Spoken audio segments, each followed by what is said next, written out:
Welcome to chemistry planet. आज के इस वीडियो में हम डिस्कस करेंगे क्लास 11th का केमिस्ट्री का गेस्ट पेपर, या मैं कह सकता हूँ इम्पोर्टेंट टॉपिक्स जो जेके बोस 2024 के फाइनल एग्जाम्स में पूछे जा सकते हैं। इनमें से बहुत सारे टॉपिक्स एग्ज़ाम में आएंगे और जो भी आप में से इनको प्रिपेयर करके जाएगा इन टॉपिक्स को, तो वो इजीली पास हो सकता है। लेकिन मेरी आप लोगों से एक गुजारिश है कि आप लोग पूरा सिलेबस पढ़ के जाइए, बेहतर यही रहेगा, क्योंकि आप अच्छा स्कोर करेंगे तो अच्छा लगेगा और आपका नॉलेज भी बढ़ेगा।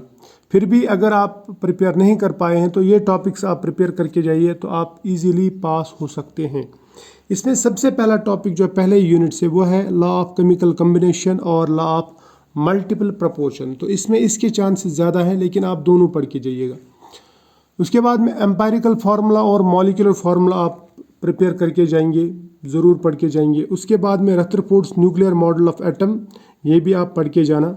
उसके बाद में और एक टॉपिक आता है, that is isotopes, isobars and isotones. ये आप ज़रूर पढ़ के जाएंगे, इसमें से क्वेश्चन ज़रूर आते हैं, ठीक है। इसके बाद में डी ब्रॉगलीज वेव इक्वेशन और हिजनबर्ग्स अनसर्टेनिटी प्रिंसिपल, ये भी आप पढ़ के जाएंगे, बहुत ईजी है। इसमें हिजनबर्ग्स अनसर्टेनिटी प्रिंसिपल तकरीबन हर साल आता है। इसके साथ साथ में और एक टॉपिक में यहाँ पे भूल गया, वो है Bohr's model, Bohr's model of hydrogen atom, ये भी आप पढ़ के जाएंगे। ये बहुत ही इजी टॉपिक्स हैं, तो आप इजीली इनको प्रिपेयर कर सकते हैं। इसके बाद में क्वांटम नंबर्स पे नज़र डालना, चारों के चारों क्वांटम नंबर्स सीख के जाना, पढ़ के जाना। और इलेक्ट्रॉनिक कन्फिग्रेशन कैसे निकालते हैं ये पढ़ के जाना। इसमें इलेक्ट्रॉनिक कन्फिग्रेशन में आप द प्रिंसिपल भी आता है, वो भी पूछा जा सकता है।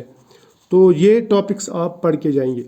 इसके बाद में एनोमलस बिहेवियर और डायगोनल रिलेशनशिप, ये दोनों जो टॉपिक्स हैं ये बहुत इंपॉर्टेंट है, इनसे क्वेश्चंस आ ही जाता है। और फॉर्मल चार्ज क्या होता है, फॉर्मल चार्ज के ऊपर आप क्वेश्चंस जो प्रॉब्लम्स आते हैं वो आप सॉल्व करके जाएंगे, इसको पढ़ के जाएंगे अच्छी तरह से। इस तरह से बॉर्न हैबर साइकिल पढ़ के जाना और लैटिस एनर्जी क्या होता है ये भी पढ़ के जाना। VSEPR थ्योरी को पढ़ लेना और valence bond theory, VSEPR model और वैलेंस बॉन्ड थ्योरी जो है ये दोनों इंपॉर्टेंट है, इनमें से क्वेश्चंस आ सकते हैं। इस तरह से मॉलिक्यूलर और ऑर्बिटल डायग्राम ऑफ नाइट्रोजन और ऑक्सीजन, ये ज़रूर पढ़ के जाना। बॉन्ड ऑर्डर को कभी भी मत छोड़ना, क्योंकि बॉन्ड ऑर्डर से क्वेश्चन ज़रूर आते हैं और हर साल आते हैं। इसी तरह से थर्मोडाइनमिक्स जो यूनिट है उसमें first and second law of thermodynamics आप पढ़ के जाएंगे और साथ में पढ़ के जाएंगे एंट्रोपी क्या होता है, स्पॉन्टेनिटी और हीट कैपेसिटी। तो ये टॉपिक्स काफ़ी हैं थर्मोडाइनमिक्स कवर करने के लिए, यहाँ से क्वेश्चंस आ सकते हैं। तो इसके बाद में जो इक्विलिब्रियम का यूनिट है, इक्विलिब्रियम के यूनिट में से लॉ ऑफ मास एक्शन आप पढ़ के जाएंगे और लीचेटलियर्स प्रिंसिपल, इन दोनों में से क्वेश्चंस आ जाते हैं। इसी तरह से कैरेक्टरिस्टिक्स ऑफ इक्विलिब्रियम, ये एक बिट है छोटा सा, इतने इसमें ये पूरे आते हैं, कुछ 5-6 पॉइंट से वो आपको प्रिपेयर करके जाने हैं। और एप्लीकेशंस ऑफ इक्विलिब्रियम कांस्टेंट, ये आप पढ़ के जाएंगे, एक एप्लीकेशन ऑफ इक्विलिब्रियम कांस्टेंट। इसी तरह से लेविस एसिड बेस थ्योरी और ब्रॉन्स्टर एसिड बेस थ्योरी, ये बहुत इजी कॉन्सेप्ट्स हैं, तो बेहतर रहेगा कि आप इन दोनों को पढ़ के जाओ और साथ में पढ़ के जाना कॉमन आयन इफेक्ट।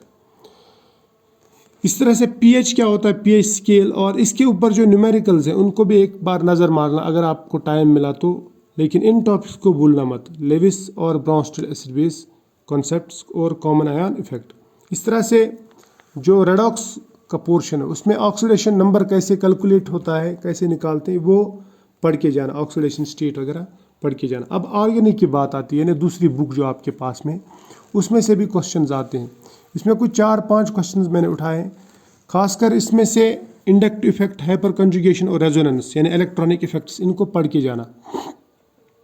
उसके साथ में इंटरमीडिएट्स आते हैं, रिएक्शन इंटरमीडिएट्स, उसमें कार्बोकैटायन, कार्बिनियन और कार्बीन, ये छोटे छोटे टॉपिक्स हैं, आप इनको पढ़ के जाएंगे। अगर आप NCERT से पढ़ लेते हैं तो इसमें विदिन 1 आवर ये पूरा पढ़ सकते हैं आप।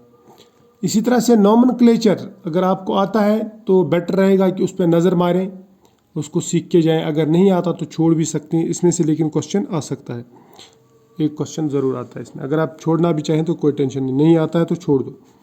इसके बाद में क्रोमेटोग्राफी, क्रोमेटोग्राफी की क्या होती है और इसकी क्लासिफिकेशन, इसके टाइप्स, ये बहुत ही छोटा टॉपिक है और बहुत ही ईजी है, इसको आप प्रिपेयर करके जाएंगे। इसके बाद में आपसे हाइड्रोकार्बन्स में, ये तो ऊपर जनरल ऑर्गेनिक केमिस्ट्री था, हाइड्रोकार्बन्स में मार्कोनिकॉफ रूल और खराश इफेक्ट, इसमें से एक क्वेश्चन ज़रूर आता है। इसी तरह से टाइप्स ऑफ रिएक्शंस में elimination reaction, electrophilic substitution, nucleophilic substitution, ये रिएक्शंस पढ़ के जाना अच्छी तरह से। इलेक्ट्रोफिलिक एरोमेटिक सब्स्टिट्यूशन क्या होता है, ये भी पढ़ के जाना। इसी तरह से एरोमेटिसिटी आपको मालूम है, एरोमेटिसिटी पढ़ के जाना, और उसमें एरोमेटिसिटी में हुकल्स रूल आता है एक, ये हुकल्स रूल आप पढ़ के जाना ताकि आप मॉलिक्यूल्स को सॉल्व कर सकते हैं। आप बता सकते हैं कि कौन सा मॉलिक्यूल एरोमेटिक है, कौन सा नॉन एरोमेटिक और कौन सा एंटी एरोमेटिक है। तो आप सब बच्चों को मेरी तरफ से all the best, wish you all the best. तो आप अच्छी तरह से पढ़ के जाइए, अच्छी तरह से एग्ज़ाम दे के आइए, बिना खौफ के, बिना डर के। बहुत ही ईजी पेपर आएगा इंशाल्लाह। तो मिलते हैं नेक्स्ट वीडियो में, तब तक के लिए बाय।